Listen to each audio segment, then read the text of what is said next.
Assalamualaikum warahmatullahi wabarakatuh. Terima kasih Bapak Ibu yang telah meluangkan waktunya untuk mengikuti kegiatan berbagi pemahaman dan pengalaman penerapan budaya positif. Izinkan perkenalkan saya Ibu Dwi Tri Rahayu, calon guru penggerak angkatan 9 dari SDN Jati Asih 4. Ibu Bapak, hari ini saya akan melakukan diseminasi izin untuk menjelaskan atau memaparkan. Berikut adalah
Mati aja terus posisinya.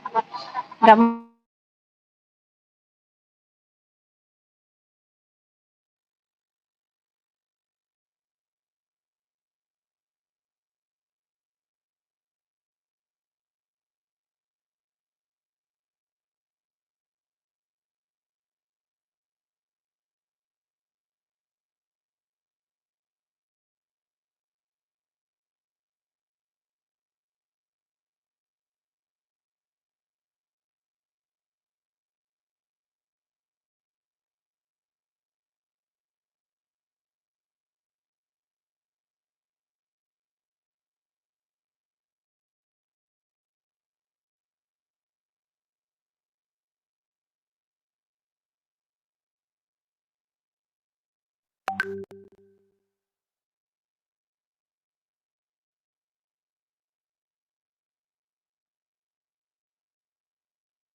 Azan telah selesai berkumandang.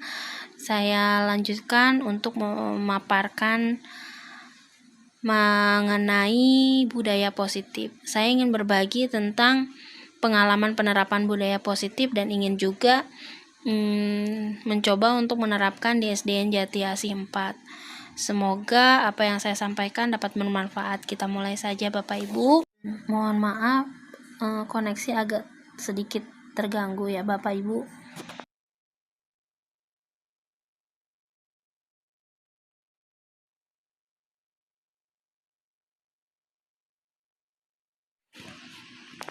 Agenda kegiatan hari ini insya Allah kita akan melaksanakan yang pertama adalah pembukaan, yang kedua tujuan kegiatan, yang ketiga materi, yang keempat tanya jawab, dan yang terakhir adalah penutup.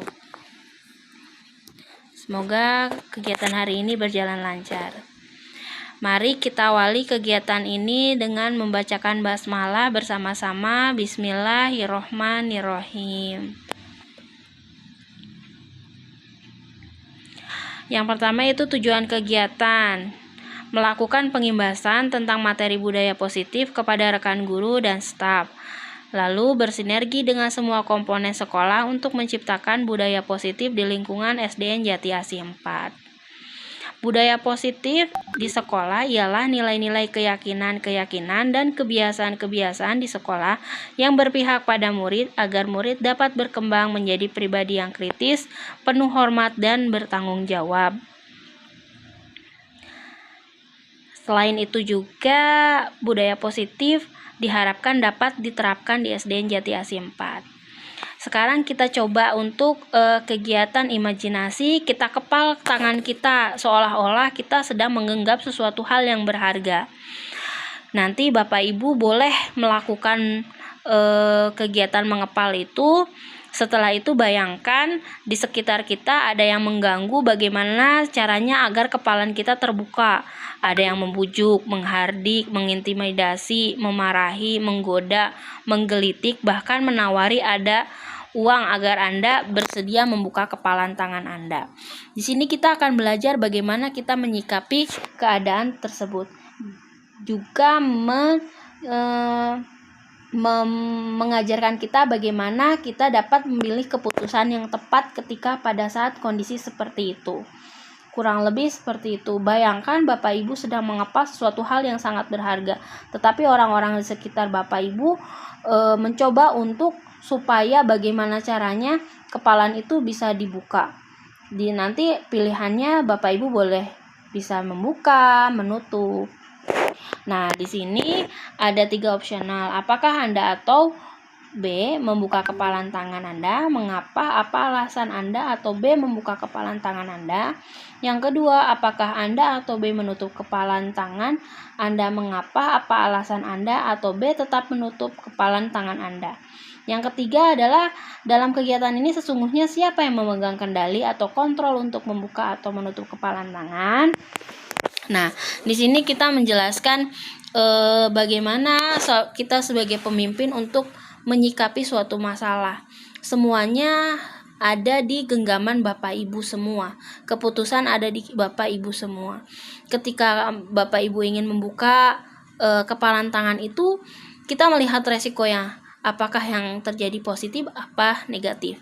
Jika Bapak Ibu bersikeras untuk menutup, berarti ada alasan yang kuat Bapak Ibu untuk tetap menggenggam barang yang ada di tangan Bapak Ibu tersebut. Lalu selanjutnya, disiplin positif. Cobalah buka. Kesimpulannya, pada dasarnya semua tindakan atau keputusan bagaimana dari kontrol pikiran kita terhadap prinsip yang kita pegang teguh.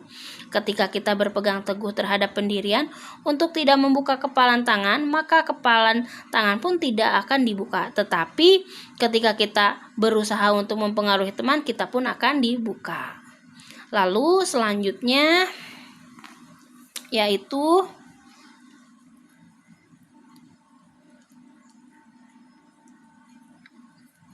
miskonsepsi. Terjadi miskonsepsi teori kontrol menurut Dr. William Glasser.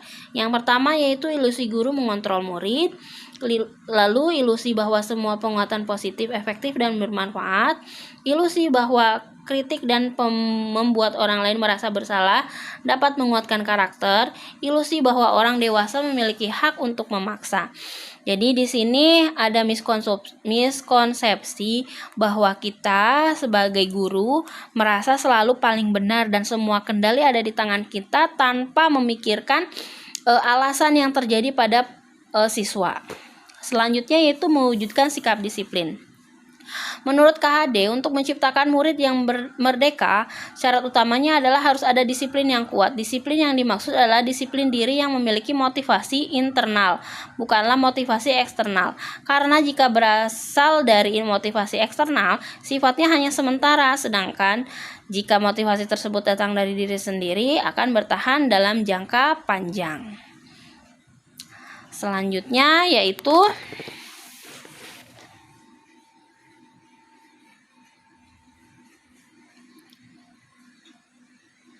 maaf, internetnya agak sedikit loading, Bapak Ibu.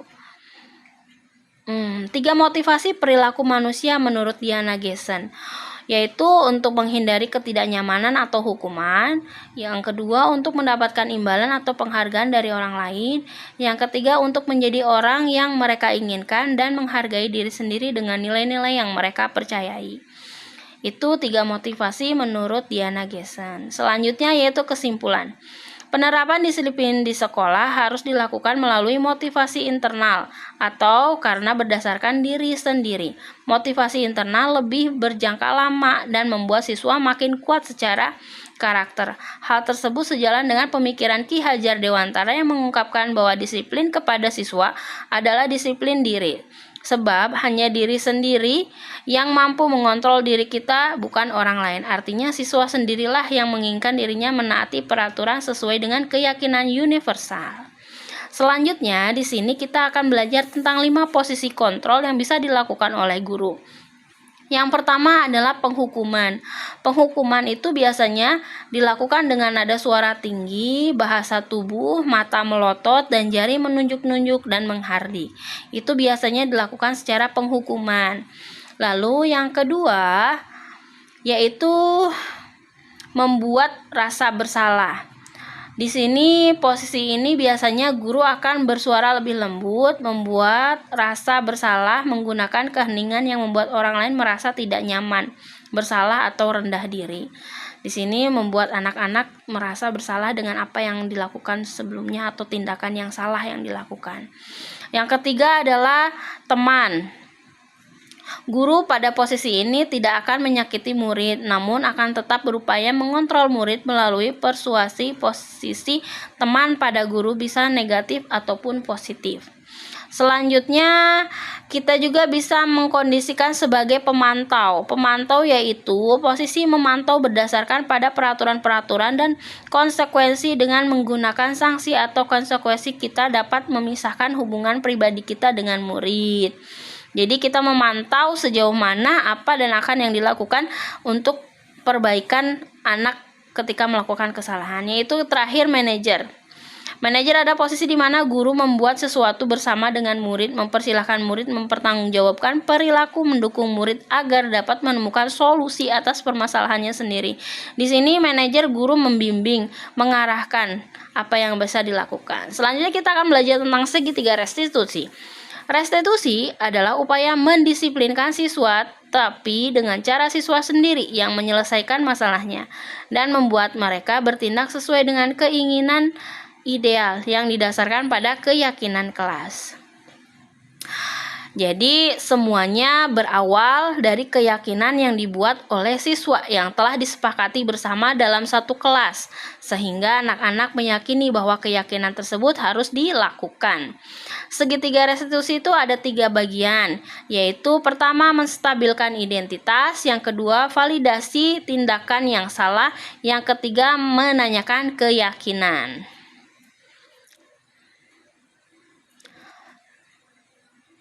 Biasanya validasi itu menanyakan apa yang sebenarnya sedang terjadi, apa yang dilakukan. Begitu. Di sini ada kata-katanya, contohnya. Kita lihat ke slide selanjutnya biar lebih jelas. Lebih intinya tentang menstabilkan identitas. Bagian dari segitiga bertujuan untuk mengubah identitas anak dari orang yang gagal karena melakukan kesalahan menjadi orang yang sukses. Anak yang melanggar peraturan karena sedang mencari perhatian adalah anak yang sedang mengalami kegagalan. Di sini adalah contoh kalimat-kalimat yang dapat kita contohkan. Pertanyakan menggunakan kalimat di bawah ini. Berbuat salah itu tidak apa-apa. Tidak ada manusia yang sempurna. Saya juga pernah melakukan kesalahan seperti itu. Kita bisa menyelesaikan ini. Bapak Ibu tidak tertarik mencari siapa yang salah, tapi Bapak Ibu ingin mencari solusi dari permasalahan ini. Dengan identitas ini, anak tidak merasa dipojokkan. Jadi membuat si anak stabil emosinya. Tidak merasa dipojokkan, tapi tetap merasa bahwa dia itu telah melakukan kesalahan. Validasi tindakan yang salah. Kalau kita tolak anak yang sedang berbuat salah, dia akan tetap menjadi bagian dari salah. Namun bila kita memahami alasannya melakukan sesuatu, maka dia akan merasa dipahami. Para guru yang telah menerapkan strategi ini mengatakan bahwa anak-anak yang tadinya tidak terjangkau menjadi lebih terbuka pada mereka. Strategi ini menguntungkan bagi murid dan guru, karena guru akan berada dalam posisi siswa dan karena itu akan memiliki perspektif yang berbeda. Jadi kita akan membuat siswa tetap nyaman dan akan mencarikan solusi yang terbaik ketika dia sudah melakukan kesalahan. Begitu kurang lebih untuk validasi tindakan yang salah. Selanjutnya kita akan kepada contoh kata yang dapat digunakan ketika melakukan validasi tindakan yang salah. Menurut teori kontrol, semua tindakan manusia, baik atau buruk, pasti memiliki maksud atau tujuan tertentu. Kita mungkin tidak suka sikap seorang anak terus-menerus merengek. Nah, ini adalah contoh katanya. Bisa digunakan menggunakan kata, padahal kamu bisa melakukan yang lebih buruk dari yang ini. Kamu pasti punya alasan mengapa melakukan hal tersebut. Kamu patut bangga pada dirimu sendiri karena kamu telah melindungi sesuatu yang penting buatmu. Kamu boleh mempertahankan sikap itu, tapi kamu harus menambahkan sikap yang baru. Jadi ini kata-kata yang dapat kita contoh. Selanjutnya, segitiga restitusi menanyakan keyakinan. Teori kontrol menyatakan bahwa kita pada dasarnya termotivasi secara internal. Ketika identitas sukses telah tercapai langkah 1 dan tingkah laku yang salah telah divalidasi langkah kedua, maka anak akan siap untuk dihubungkan dengan nilai-nilai yang dia percaya dan berpindah kepada orang yang dia inginkan. Pertanyaan-pertanyaan di bawah ini menghubungkan keyakinan anak dengan keyakinan kelas atau keluarga. Apa yang kita percaya sebagai kelas atau keluarga? Apa nilai-nilai umum yang kita telah sepakati? Apa bayangan kita tentang kelas yang ideal? Kamu mau jadi orang yang seperti apa? Itu adalah contoh kata yang bisa digunakan untuk menanyakan keyakinan kelas pada segitiga restitusi. Selanjutnya, setelah itu kita akan mengaitkan kepada permasalahan yang anak lakukan. Kita akan meyakinkan bagian keyakinan yang mana yang telah dilanggar, yang telah disepakati di kelas, lalu bagaimana cara memperbaikinya. Selanjutnya apa yang akan dilakukan anak tersebut. Kesimpulannya yaitu restitusi adalah sebuah upaya untuk membuat siswa mampu mengevaluasi diri mereka sendiri agar menjadi manusia yang baik sesuai dengan nilai-nilai kebajikan universal dan sebuah upaya agar setiap kesalahan yang dilakukan menjadi bahan pembelajaran agar dirinya menjadi lebih baik, menjadi lebih kuat karakternya, dan penghargaan pada diri mereka sendiri pun menjadi bertambah. Dengan penjelasan di atas diharapkan budaya positif di sekolah dapat terwujud dan sekolah sebagai tempat menyemai benih kebudayaan atau pembentukan karakter bukan hanya sebagai mimpi indah yang hanya menjadi cerita indah dalam buku-buku teks pelajaran. Mungkin Bapak Ibu itulah yang bisa saya sampaikan. Semoga apa yang telah saya sampaikan dapat bermanfaat untuk kita semua dan dapat diterapkan di SDN Jati Asih 4. kepada guru-guru di sini, saya yakin bisa menerapkannya. Semoga sekali lagi semoga bermanfaat. Assalamualaikum warahmatullahi wabarakatuh.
Assalamualaikum warahmatullahi wabarakatuh. Izin bertanya Bu Dwi, untuk tindakan disiplin baik ini, disiplin positif ini, apakah kita boleh melakukan hukuman atau misalnya memberikan denda kepada anak yang melanggar dari aturan-aturan tersebut? Boleh tidak menurut Bu Dwi? Terima kasih. Baik Bu Umi, terima kasih atas pertanyaannya. Saya mencoba untuk menjawab mengenai keyakinan atau hukuman denda yang menggunakan uang. Itu balik lagi kepada keyakinan yang dilaksanakan di dalam kelas. Keyakinan yang sudah disepakati seperti apa, jika memang semuanya menyepakati, tidak ada rasa keberatan, dan mau menjalankan itu semua, itu boleh saja dilaksanakan. Kira-kira seperti itu jawabannya. Semoga jawabannya memuaskan ya. Terima kasih. Baik Bapak Ibu, sesi tanya jawab sudah selesai. Oleh karena itu, kegiatan diseminasi saya telah selesai pula. Saya ucapkan terima kasih kepada Bapak Ibu yang telah melonggarkan waktunya. Oleh karena itu, saya tutup. Wassalamualaikum warahmatullahi wabarakatuh. Salam dan bahagia, tergerak, bergerak, dan menggerakkan.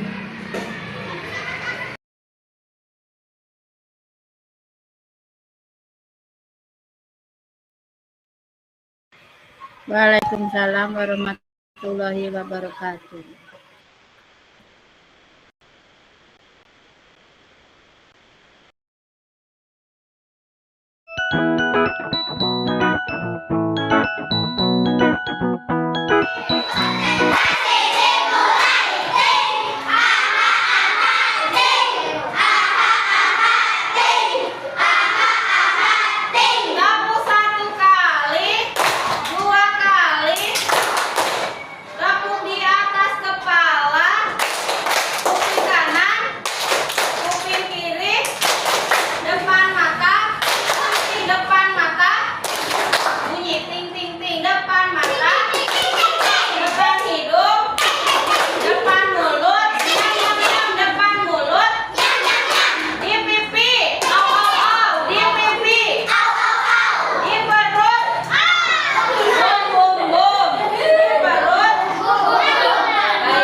kasih.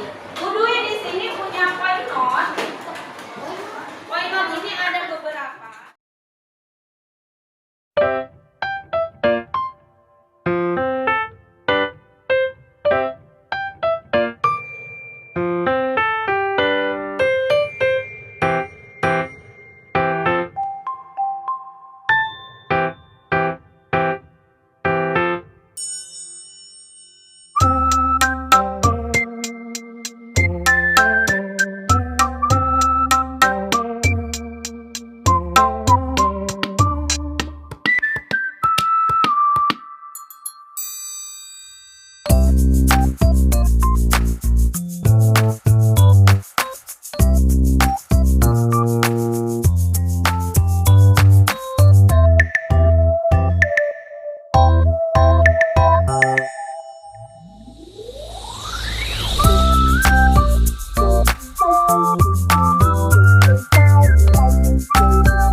membantu, ingin menolong. Aku pengen kelas rapi, menjaga kebersihan. Aku ingin kelas rapi, aku ingin anak-anak nggak ngomong yang tidak baik. Aku ingin semua anak piket. Aku ingin anak-anak rapi, aku ingin semuanya rapi. Lalu aku mau anak-anak di kelasku menjadi rajin ibadah dan tepat taat agama. Aku ingin siswa di kelasku tertib dan teratur. Aku mau anak-anak di kelas saat belajar ada guru biar kelas tidak berisik. Lalu, aku mau teman-teman tidak mengejek nama orang tua. Nah, siapa yang suka mengejek nama orang tua? Lalu, aku ingin anak-anak berbicara sopan dengan baik dan sopan santun. Aku mau anak-anak membuang sampah pada tempatnya. Aku mau teman baik, aku mau kelasnya rapi. Aku mau kelas jadi baik, aku mau satu kelas rajin. Aku pengen sekelas baik, aku pengen satu kelas rajin, katanya, berteman dan tidak berantem. Aku mau semua siswa berbuat baik. Aku mau semua temanku tidak memusuhi teman. Aku mau semua siswa tidak bermain di kelas, bermain raket, katanya tuh nggak boleh main raket dalam kelas ya. Aku ingin kelas menjadi rapi. Aku ingin kelas menjadi bersih. Terus tidak berisik di kelas. Aku ingin kelas rapi. Aku ingin menjadi anak yang soleh. Aku ingin menjadi anak yang soleh dan soleha, berbicara dengan sopan, tertib. Kelas menjadi bersih, berbicara dengan sopan. Keyakinan kelas aku ingin rapi. Terus kelasku aku ingin ruangan wangi dan bagus. Wah, nih nilai kebajikan dari semua ini yang pertama adalah menjaga kebersihan.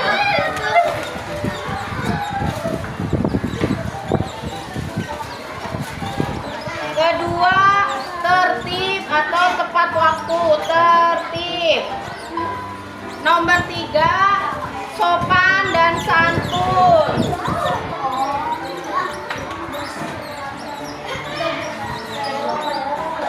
Terus apa lagi? Rapi, senyum, salam, sapa. Itu Bu. Iya betul. Nilai kebajikannya berarti anak-anak pengen semuanya dalam keadaan rapi kelasnya.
Wajarlah kalau kamu marah. Ibu sangat menghargai apa yang kamu lakukan. Namun ibu sangat khawatir jika kamu melakukan hal yang lebih dari itu, seperti memukul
manusia pasti pernah melakukan kesalahan. Namun bagaimana kita mau memperbaikinya?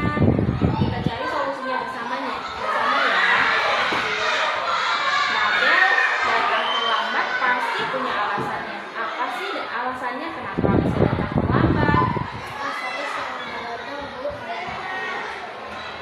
Kalau datang terlambat ke sekolah sesuai dengan keyakinan kelas kita tidak?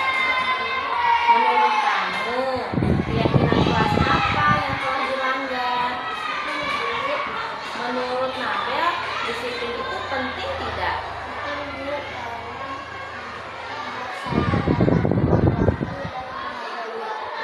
Betul, menghargai waktu itu penting, seperti kita dapat menghargai orang-orang di sekitar kita dan pekerjaan kita tidak menuntut.